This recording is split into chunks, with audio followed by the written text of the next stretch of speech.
Es curioso, ¿sabes? Desde que empecé a estudiar la carrera de historia, durante las clases he escuchado muchas palabras repetirse, pero hay una que se me ha quedado bastante grabada en la memoria: objetividad. Supongo que en más de un momento y lugar de tu vida la has escuchado, y lo más probable es que la relaciones con ignorar los sentimientos para tomar una decisión. Sé objetivo, es lo que te pudieron haber dicho a la hora de preguntarte qué te parecía algún libro o cuál banda era mejor que otra. Pero a ver, a lo que venimos. En el título digo historia, y si te preguntas por qué, te voy a responder yo con otra pregunta. ¿Quién te asegura de que los historiadores no inventan cosas al escribir? ¿Te has preguntado si tu librito de historia de Roma, México o cualquier cosa dice la verdad?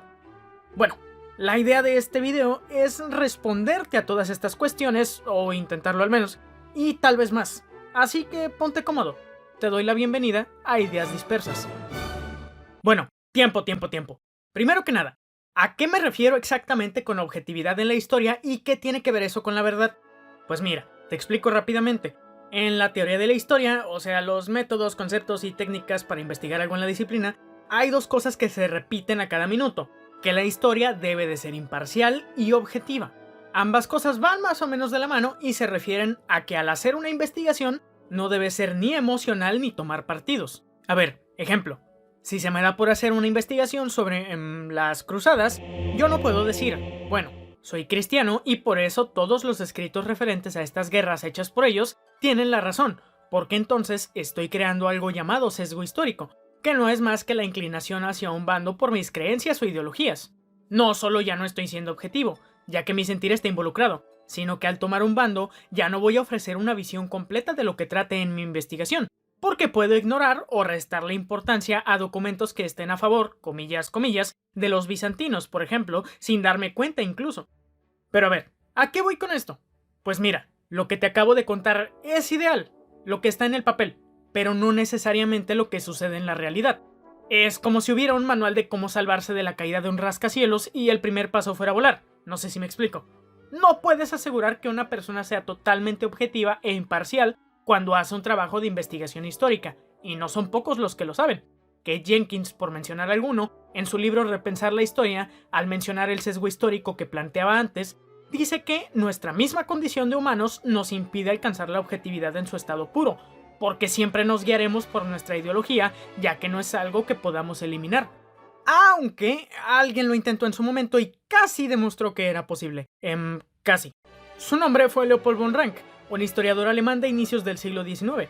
A este señor se le ocurrió una idea en su tiempo para que la historia no tuviera ninguna inclinación particular, ya que su intención era que la historia fuera conocida como una ciencia.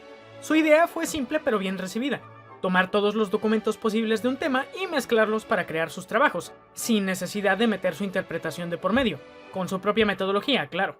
Era una visión sumamente positivista, y no porque tenía una actitud positiva cuando escribía, sino de ideas positivistas, que creen que el conocimiento solo puede ser valorado como tal si tienes fuentes de por medio que lo prueben. Decía que lo que debía de pretender la historia era exponer cómo ocurrieron en realidad las cosas. Como imaginarás, su método funcionó, tanto así que la investigación histórica llegó a las universidades de la entonces llamada Prusia al fin, se institucionalizó. Incluso, los trabajos hechos por otros con su metodología serían denominados de la escuela rankeana. Y sí, muy bonito y todo, reconocimiento por aquí, reconocimiento por allá, hasta que lo criticaron. Nietzsche se quejó, por ejemplo, de que la historia ya no se estaba usando como medio para alcanzar un fin, comprender el pasado por decir alguno, sino que ya era un fin en sí mismo, y que los nuevos trabajos producidos bajo esta escuela eran excesivos, algo así como una fábrica de investigaciones. Pero eso no nos importa tanto.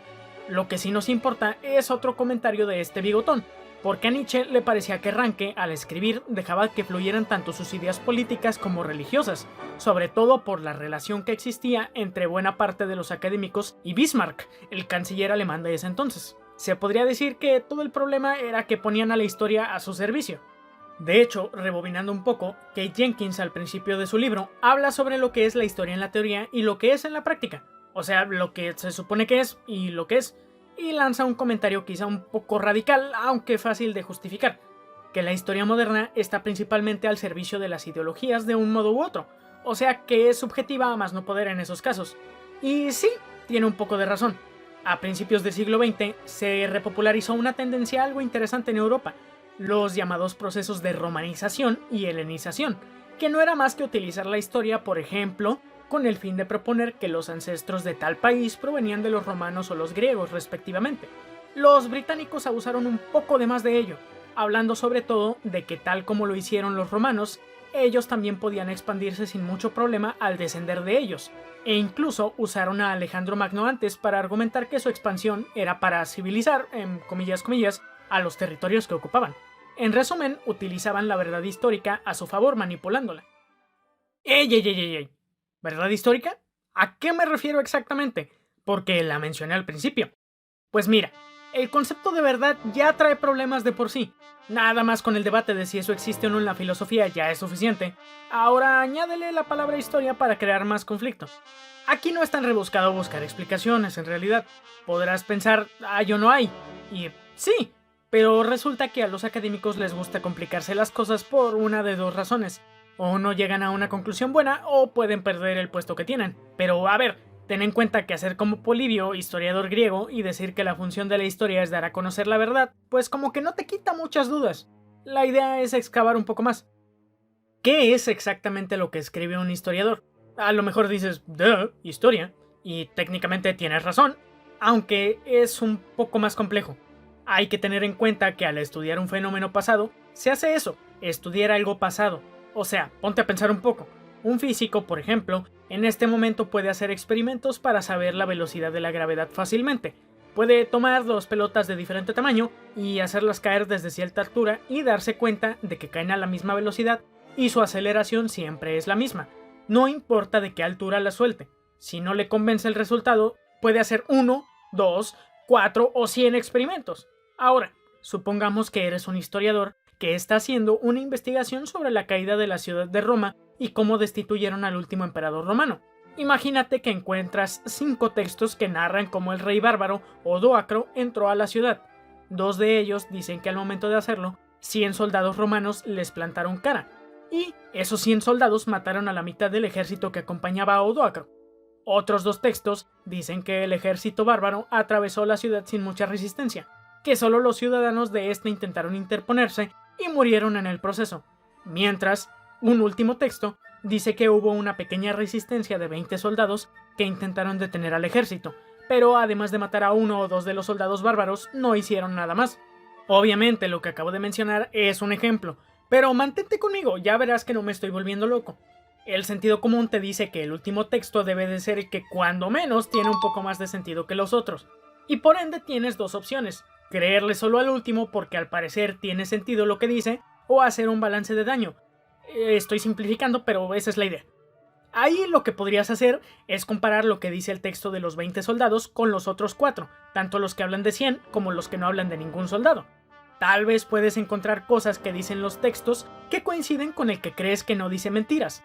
Pero suponiendo que no existieran más textos que hablen del suceso, a grandes rasgos es lo único que podrías hacer, porque no es como que puedas decir, hey, le voy a hablar a mi compadre Odoacro a ver qué me dice.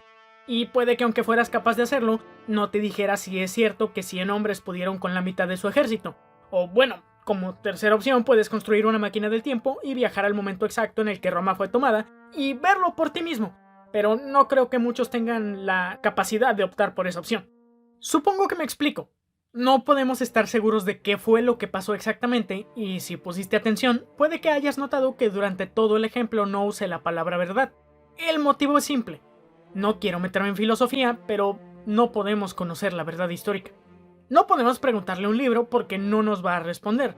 No con palabras al menos, ni a la música, y tampoco salgas con eso de que una foto dice más que 1000 palabras porque te puedo apostar que no te dirá ninguna.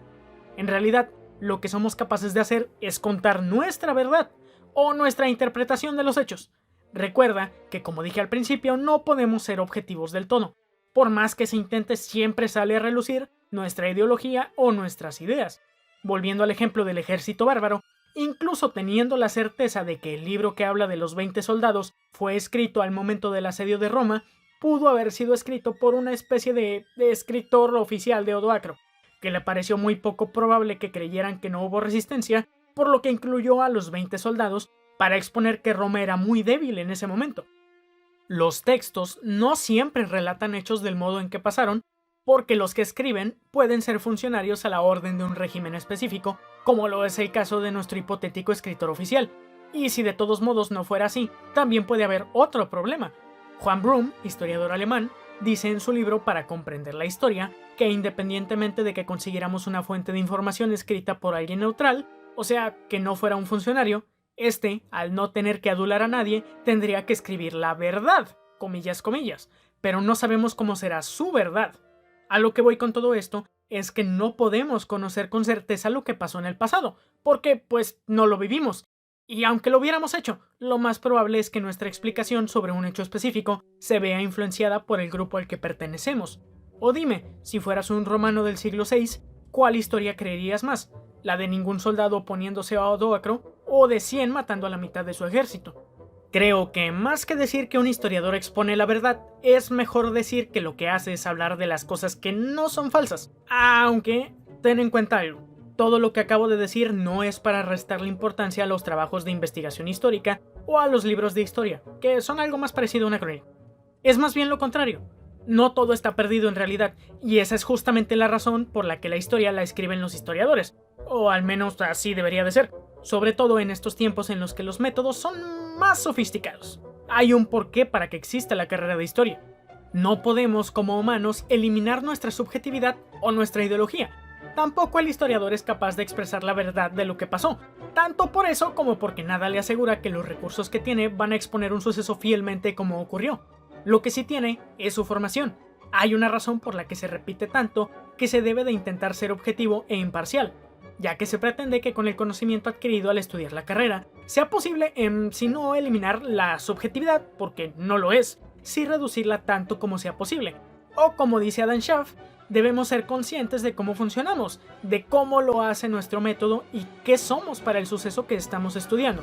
O sea, en español, que el simple hecho de elegir estudiar algo ya es en sí un factor subjetivo, y por eso debemos de fluir con esa subjetividad, comprenderla para minimizarla. Tal como en física, el experimento de la gravedad puede verse alterado por algo como la resistencia del aire. Es lo mismo, solamente aplicado a otro campo. Y bueno, hasta aquí dejaré este video, que puede haber sido un poco confuso, pero espero haberte ayudado a aprender algo nuevo o al menos a reflexionar. Si fue así, te agradecería mucho que me dieras un like, te suscribieras o compartas este video. En serio, quiero llegar a muchas personas y tú eres quien más me puede ayudar a conseguirlo. Igualmente, si te interesa echar un ojo a los textos que usé para hacer este video, en la descripción te los dejo. Un saludo y nos vemos después.